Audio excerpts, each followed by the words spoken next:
Meron po tayong natanggap na impormasyon na pagkatapos sa aming session itong araw na ito, meron na po mga operatiba ng NBI at ng CIDG ang pupunta dito para ako'y aristuhin. Ako po'y nananawagan sa inyo. Sana tulungan nyo ako. Huwag po tayong papayag na another Pilipino ay dadalhin sa dahig. Pangalawa, kay Pangulong Duterte. Ako po'y nananawagan sa inyo na sana pumunta kayo dito, tulungan nyo kami, mag-vigil tayo dito sa harapan ng Senado. Ako po'y nakikiusap sa inyo. Kung kayo'y meron pang puso para sa ating bansa, sana pumunta kayo dito. Ako nananawagan sa inyo. Lahat ng mga Pilipino na may puso para sa ating bansa, para sa kinabukasan ng ating bansa, pumunta na po kayo dito sa harap ng Senado at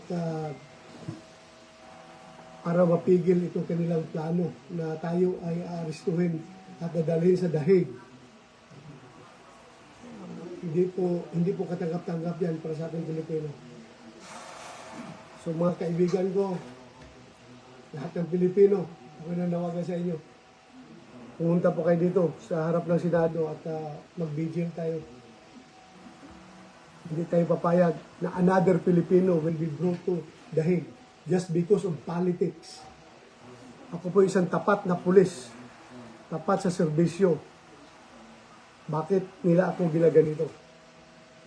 Nananawagan po ko sa inyo mga kaibigan, kung kayo ay na-frustrated noon sa panahon ni Pangulong pagdala nila kay Pangulong Duterte doon sa dahig, sana hindi na ito masusundan pa.